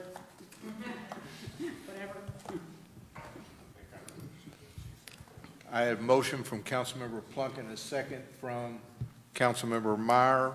Seeing no further question or comments indicated, Madam City Secretary, if you'll call the roll. Councilmember Plunkett? Yes. Councilmember Meyer? Yes. Councilmember Lee? Yes. Councilmember Fosler? Yes. Mayor Pro Tem Kirkland? Yes. Thank you, Council. Motion passes unanimously. Council, I'm going to ask that after the presenter lays out the item, that you allow me to call for a vote, just in case there's comments and questions that need to be presented to the person making the presentation. When I call for the vote, then we can have a motion. I'd appreciate it to help us keep this in order. We'll move to item 9G that we had tabled from last meeting. I will entertain a motion to untable this. Motion to untable. I have a motion from Councilmember Lee. Second. And I have a second from Councilmember Plunkett. Madam City Secretary, if you'll call the roll. Councilmember Lee? Yes. Councilmember Plunkett? Yes. Councilmember Meyer? Yes. Councilmember Fosler? Yes. Mayor Pro Tem Kirkland? Yes. Thank you, Council. Motion passes unanimously to untable this. We will consider an act on ordinance number 2024-36, amending 2024 fiscal year budget following the existing statutory requirements, detailing appropriations contained herein as Exhibit A, repeating all prior ordinances and actions in conflict herewith, establishing an effective date and publication. Ms. Allen, welcome. Hi, Mayor. Hi, Council. For the sake of time, I know that this is a tabled item and that the CFO presented it on the October 27th agenda. Does Council have any specific questions that they would like answered? Councilmember Lee. Thank you. So I don't know that I have a question more so than a statement or a request. I got a lot of feedback from the community wanting to know why the city manager's office was over budgeted, why the engineering department was over budget, and legal. And we've gotten some summarized version. Is there a way to get an itemized breakdown of what caused us to exceed budget in those three areas? That's itemized here. So I can tell you specifically some of those. So the city manager's office, there were 2 positions that were transferred from fire and development services. Those positions were transferred, but their salaries were not transferred immediately. So that's item number 1. The legal fees, that bill comes to the mayor. That bill does not come to me. Legal works for council. He does not work for the city manager. So that bill gets reviewed and then it gets sent to finance. So Clarification, the bill goes to the mayor for review and to the CFO also. Correct. So it's not Correct, just to the mayor. But nobody, neither he nor I have the ability to say, oh, not true. We don't know what he spent with Councilmember Lee, what he spent with Councilmember Fosler, what he spent with anybody. So the expense is the expense. There is a proposed policy coming to you in the December meeting that would place a cap on some of that, or at least some knowledge of being able to have some kind of policy that recognizes how much we're spending on legal. And the engineering, the Development Services Fund was once the fund that absorbed everything, and it was embedded in the general fund overall. Last year, the Development Fund was created as a special revenue fund because it receives its own fund, and it's also receiving its funding from fees and fines, et cetera, et cetera. The engineering fees used to all be buried in that fund. We removed that possibility, and an employee who no longer works here, a lot of that accounting was being charged to some of those accounts. So there are projects that were already far beyond a particular point in time when that issue was discovered, and so we need to make those adjustments.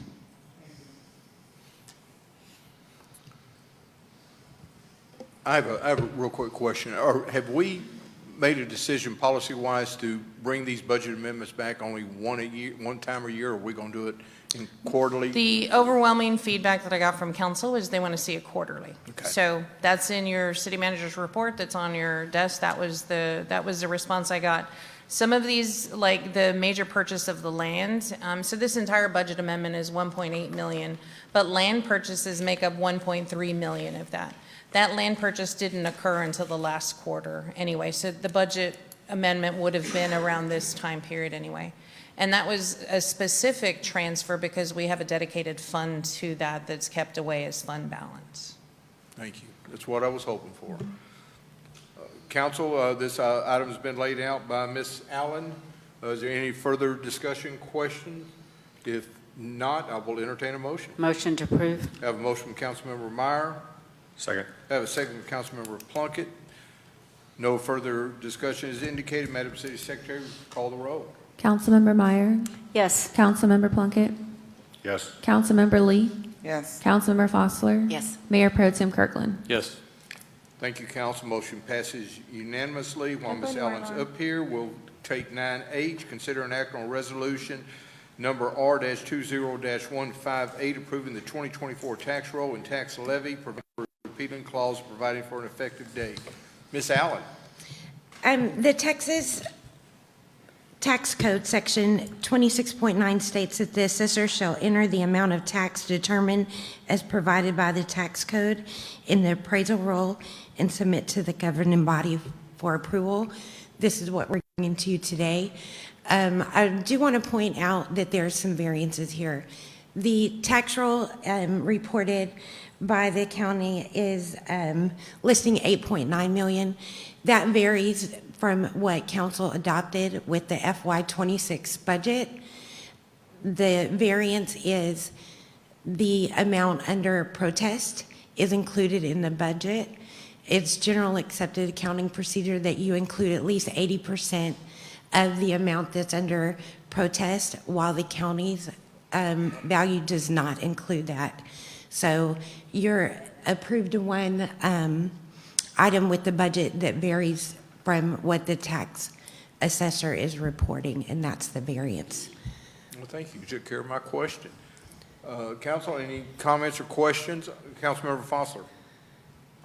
I have a question, please, on page 164 of the packet, with the Bastrop County header from Ellen Owens. I'm just curious because it's my first time looking at this. Would you know what the personal late rendition penalty is and the penalty admin fee? I know those are small numbers compared to the whole 8 million, but is that just part of the tax roll? Do you know? What page are you on? 164.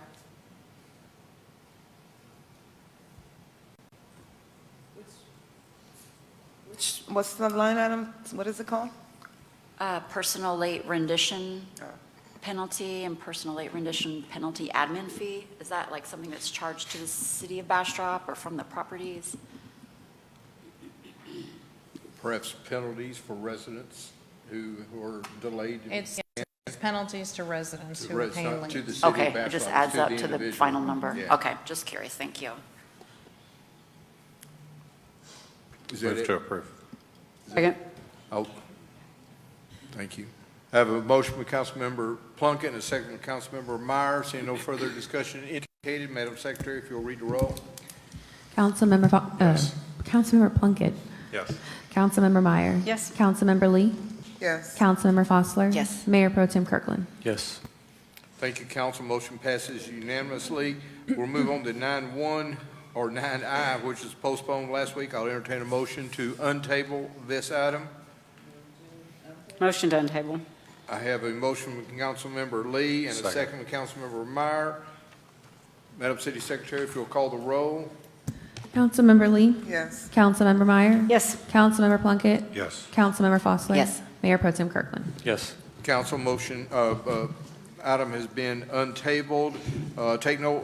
Would act on resolution number R-2024-114, disannexation of land from the city's 1 mile extraterritorial jurisdiction for 2 acres of property known as Nancy Blakey, abstract number A98, located at 1285 West State Highway 71, Unit A, Bastrop, Texas, Bastrop County, Texas, upon request and providing for findings of fact, repeal or severability, effective date, proper notice, and meeting. Ms. Andres. Good evening, Mayor, Council. So this item is back before the Just for a refresher, this is the Castle property. It is located south of Highway 71 and Highway 21. It is in the 1 mile ETJ. Previously, we had heard this item. They had submitted a petition for release from the ETJ. It was originally heard at the August 27th, 2024 council meeting. At that time, we went ahead and postponed it. Then it was represented on September 10th at the council meeting and postponed. If you'll recall, the reason for postponing it at that meeting is because there was knowledge of a billboard being placed. And at that time, staff was proposing perhaps pursuing a variance from the ZBA board. Well, after that meeting, we met with Alan's legal team, and they did recommend that that's probably not the best action or path to pursue, because then it does set precedents for taking a billboard sign to ZBA, and that's technically not something that you really want to do in the 1 mile ETJ, if possible. Additionally, during that time, as detailed in my memo, staff was able to attend a training in Schertz, Texas, and I learned about an alternative process for processing ETJ releases. And essentially, it follows the letter of the law for the Texas Local Government Code. You verify the petition through the city secretary's office. After that, you send a letter stating either that the petition was valid, or if it was invalid, you do list the reasons why and give the petitioner an opportunity to remedy any deficiencies. After they have remedied said deficiencies, then you send a certified letter, basically at that time validating it. And then from that point, you allow it to be released by operation of law, which is codified in the Texas Local Government Code. And so I became a big fan of that process because from a personal perspective, it keeps council off the record from taking any action until we figure out whether or not this is going to be ruled as constitutional or unconstitutional. I was under the impression that it was at the Texas Supreme Court. It's actually at the Texas District Court, and we're trying to see if it's going to be elevated to the Texas Supreme Court or settled at Texas District Court. But either way, it is still unknown as to, I guess, the outcome of said legislation. So until that time, I'm recommending that we take no action moving forward, and we've already sent a certified letter to the applicant that's validated the petition. I already talked to them about the process, and they've been made aware. Outstanding presentation, thank you. So for clarity, do we need to take a motion on no action or just take no action?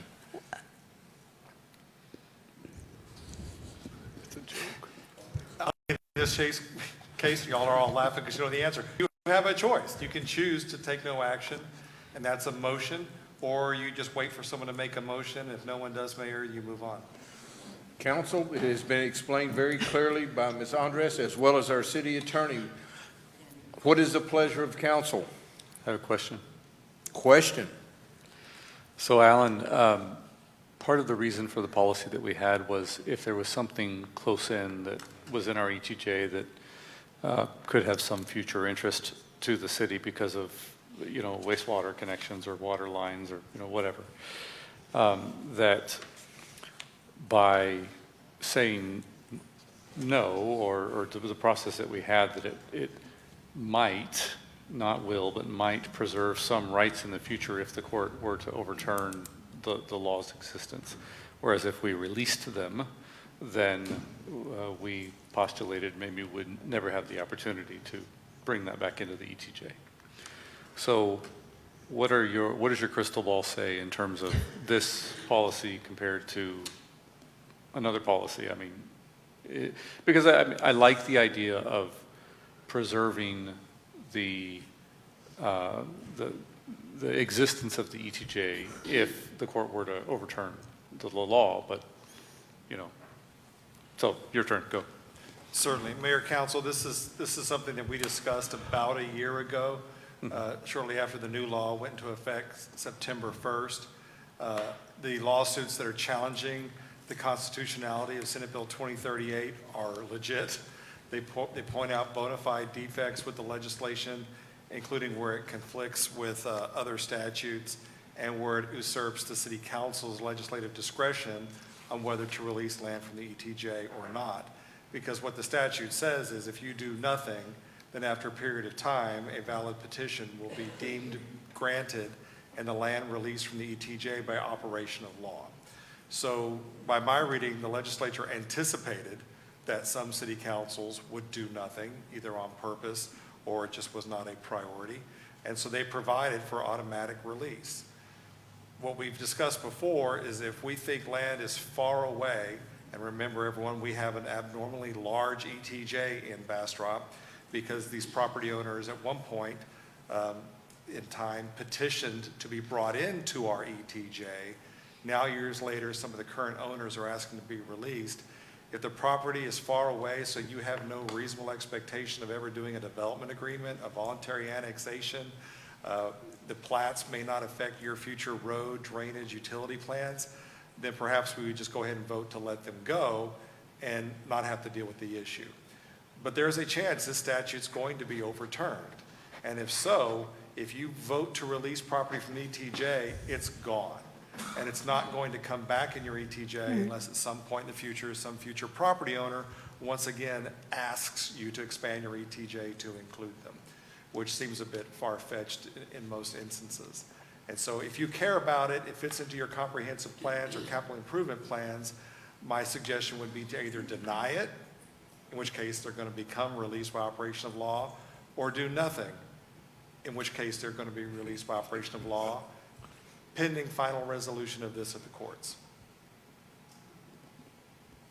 Did I talk long enough that you forgot your question? So either action we take, it releases them by? Yes, but if the statute is struck down, they're back in our ETJ again. By either action? By either action. Okay. All right. Okay, then I'm going to not motion that we do something. I do not have a motion. Yes. To act upon this, and so therefore I do not have a second. The motion doesn't die due to a lack of second. Wait. Thank you. Thank you. Thank you for the clear explanation. Thank you, council. Motion does not pass. Motion did not happen. 9J, consider an act on resolution number R-2024-159, authorize the city manager to enter into an agreement with the City of Bastrop Water and Wastewater Department with the City of Bastrop Water and Wastewater Department to utilize a portion of the City of Bastrop's American Rescue Plan funds, providing for findings of fact, repealer, effective date, proper notice, and meeting. Ms. Allen. March of 2021, President Biden signed into law the American Rescue Plan Act, often referred to as ARPA. The city received roughly $2.1 million from the U.S. Treasury for ARPA funds to alleviate COVID-19 impact on the city. What we bring to council today is a memorandum of understanding which would allow us to enter into agreement with the wastewater department, in essence have these funds under contract prior to the deadline of December 31st. And it would allow us to be in compliance with the monitoring documentation and reporting requirements. We also have Jerry with GrantWorks here, who is our grant administrator of the ARPA funds, if council has any questions for her. Council, any questions for Ms. Allen? See, I do have one question. Did we not already assign all of our ARPA funds to the water wastewater? No, our ARPA funds were designated to be part of the transfer lift station project. That project, again, not having gotten all of the right-of-way necessary, was far ahead of, and so there's no way that project to be completed within a specified period of time. We are going to reallocate the ARPA funds to rehab wastewater treatment plant 1 and 2, which would not only buy space, but buy time for the expansion of the second plant. We have received some design plans. We're not ready to go out for bid, et cetera, and so these funds have a definite deadline of the end of the year. And so a portion of this act allows us to enter into a contract with ourselves and assign those dollars to the water and wastewater. To your question, should we have done that from day one? Yes, we should have assigned it to ourselves from day one that many years ago. Yeah, but I definitely do not want those funds to lapse in any way, shape, or form. Councilmember Foster. Thanks. I have a question about page 193. I don't think you can see it, but I think Andres can. Is that part of the MOU, or is that a legally binding part of the contract, or is that just a reference page? It just looks like a poor export, so some of the words are translated oddly.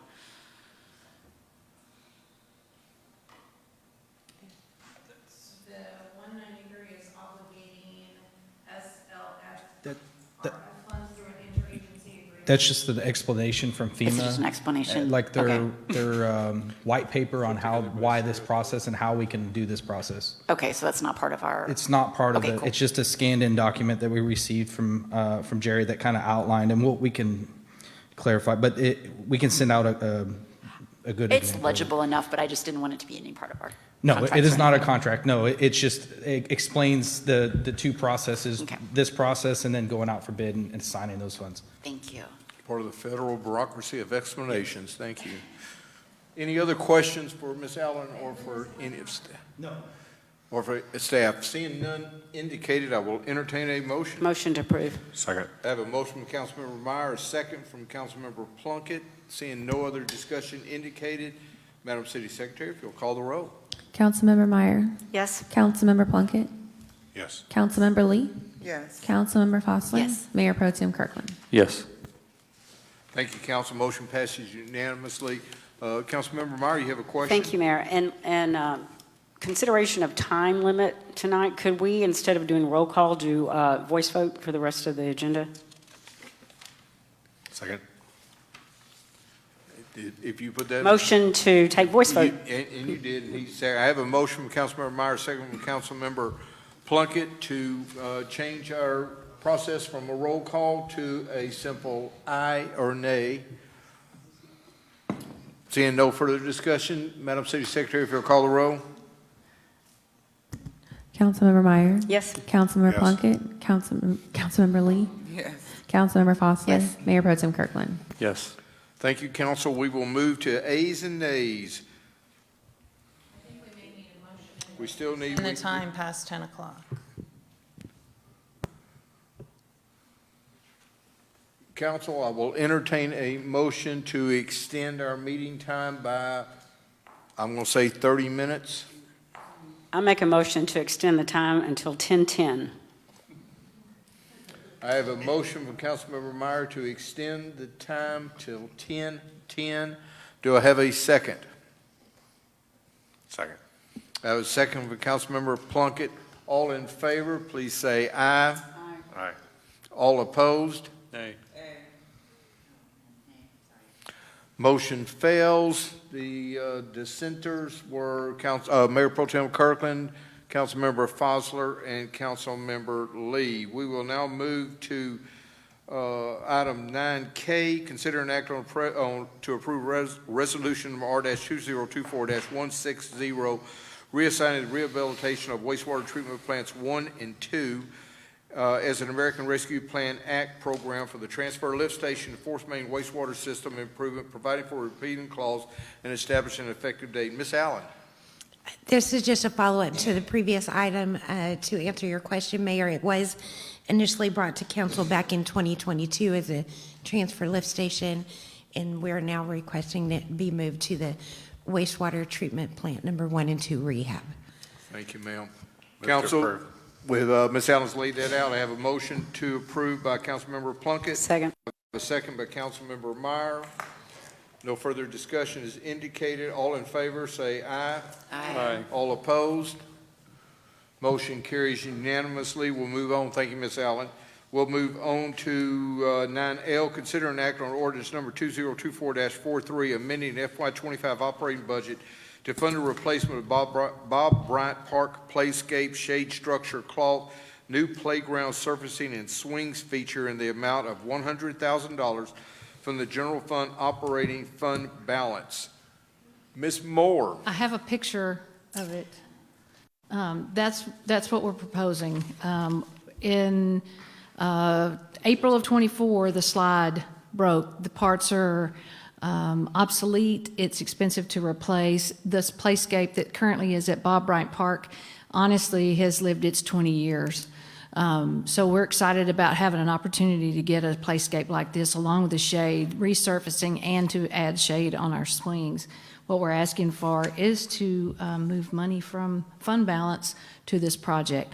Our goal is to make it a community build, to do it in February, so that's going to save us a lot of money as well. Thank you. Any questions for our Parks and Recreation Director, Mayor Pro Tem?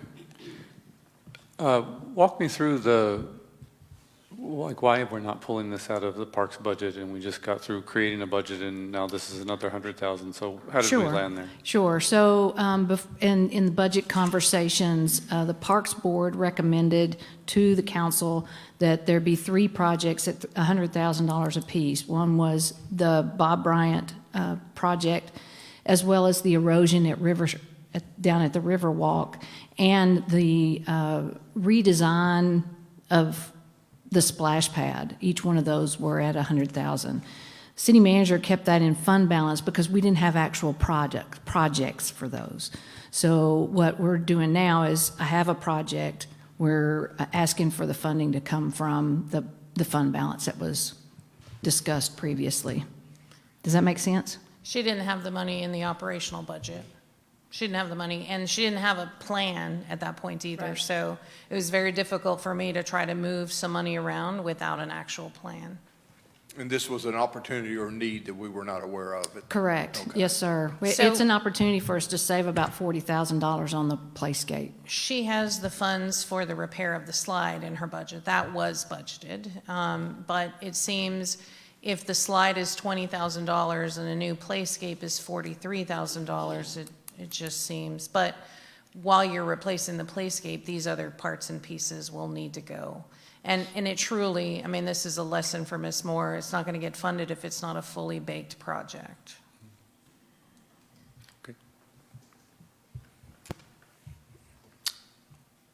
Motion to Council has been laid out.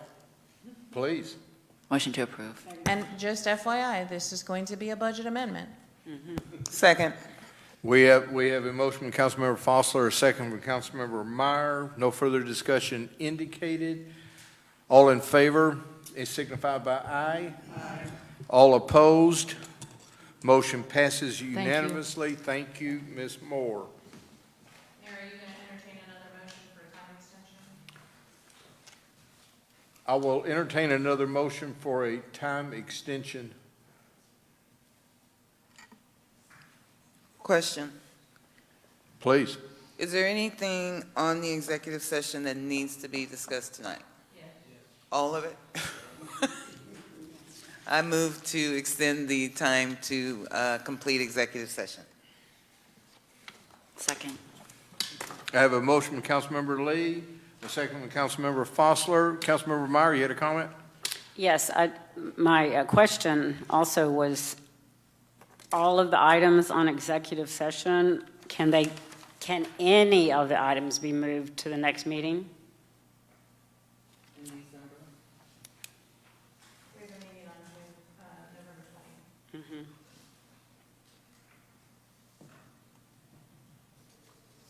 That's the joint meeting.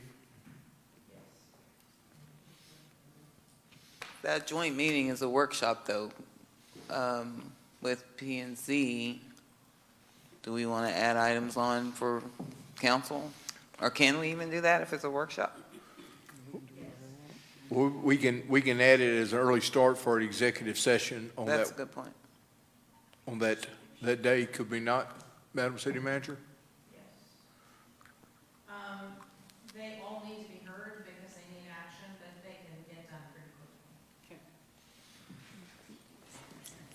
quickly. Clarification, done quickly tonight or quickly on the 20th? Done quickly tonight. Okay. All right. Council, we're moving on to item number 9M, consider an act on I don't think we resolution. voted on the. Oh, I'm so sorry. We have a motion to extend this to completion of executive session. Councilmember Meyer, you still have a question, comment? All in favor, please signify by saying aye. Aye. All opposed? Nay. Motion. Nay. Nay. Motion passes 4-1 with a dissenting vote coming from Mayor Pro Tem Kirkland. We will move on. Consider an act on resolution number R-2024-164, allowing the mayor to advocate for the city of Bastrop with legislative and administrative bodies leading up to and during the 89th legislative session, rescinding section 1, item 7 from the resolution number R-2024-049 adopted April 29th of 2024. Council, with this extraordinarily important legislative session coming up, that we need to put all hands on deck in promoting and advocating for the city to ensure that the rules and regulations oftentimes passed at the legislature because of actions by some of the metropolitan areas don't have a detrimental effect on us. Our proximity to Austin makes it really advantageous for us to be able to provide testimony and information to our legislative and administrative bodies. And I will gladly entertain a motion to act on this item. Mayor? Yes. I would like to request that we bring this back to a workshop and table it for now. The issue that I have is of the 10 policy statements in here, I disagree with 5 of them. And we've never discussed it. This has never been the established policy of our city government. And I believe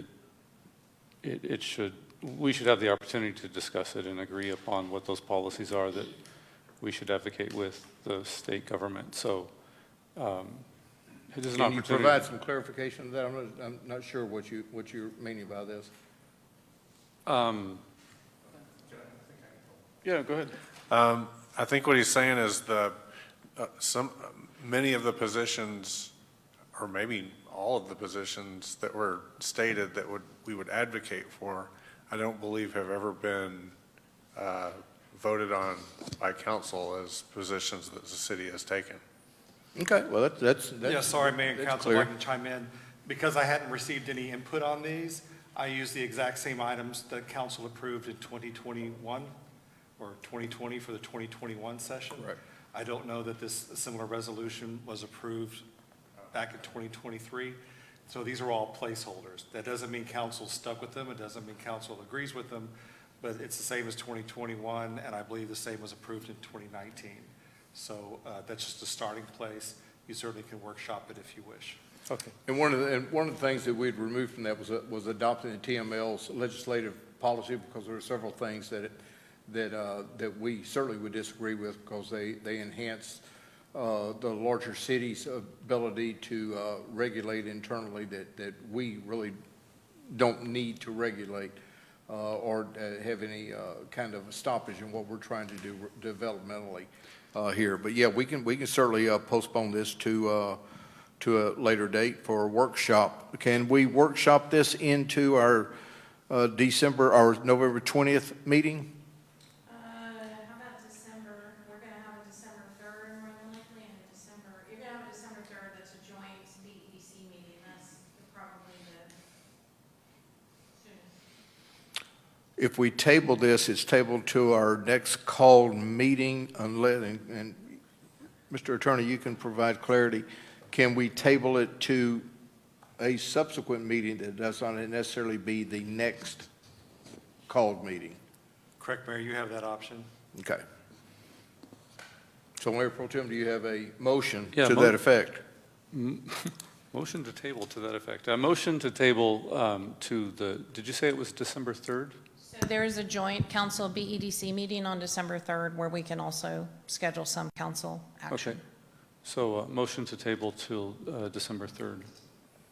I have a motion from Mayor Pro Tem Second. Kirkland to table it to December 3rd, a second from Councilmember Plunkett. Seeing no further discussion indicated, all in favor, state by saying aye. Aye. All opposed? Motion passes unanimously.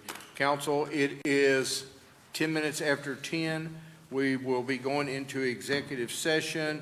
Item 10A, City Council shall convene and close executive session pursuant to Texas Government Code Section 551.071 and Section 551.072 to seek the advice of legal counsel and deliberate regarding proposed real estate acquisition of a water line easement across property located at 243 State Highway 304 related to West Side Collection System. Folks, we're still in open session. I need to read these items. If you can kind of hold your noise down a little bit, I appreciate it. Item 10B, City Council shall convene in a closed executive session pursuant to Texas Government Code Section 551.071 and Section 551.072 to seek the advice of legal counsel and to deliberate regarding proposed real estate acquisition of an easement located in the future Agnes Street location. Item 10D, City Council shall convene in a closed executive session pursuant to Texas Government Code Section 551.071 and Section 551.087 to seek the advice of legal counsel and deliberate regarding a proposed economic incentive to Burleson Crossing East located at Burleson Road and Highway 71. 10E, City Council shall convene a closed executive session pursuant to Texas Government Codes 551.071, 551.072 to seek the advice of legal counsel regarding acquisitions of real estate related to West Side Collection System project and pending litigation following eminent domain proceeding pending in the Bastrop County Court at Law Number 1, cause number 21-20690, City of Bastrop versus Reed Sharp and Cindy Sharp.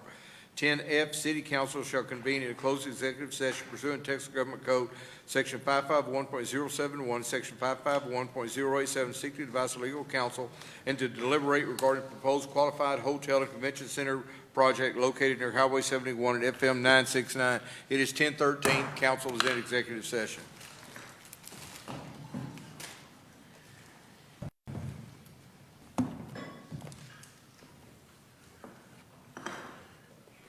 It is 11:12 and council's back in open session. On items 10A, 10B, 10D, and 10F, there will be no action taken. On item 10E, I believe we have a motion. Yeah, I move to authorize the city manager in consultation with the city attorney's office to execute a settlement agreement and all necessary documents to resolve the matter of City of Bastrop versus Reed Sharp and Cindy Sharp, cause number 21-20690, based on the proposed total settlement value of $157,222.74. I have a motion from Councilmember Second. Foxler. I have a second from Councilmember Plunkett. Any further discussion? Seeing none indicated, all in favor say aye. Aye. All opposed? Being no opposition, motion passes unanimously. I will now entertain a motion. Motion to adjourn. Second. I have a motion from Mayor Pro Tem Kirkland, a second from Councilmember Lee. We are adjourned.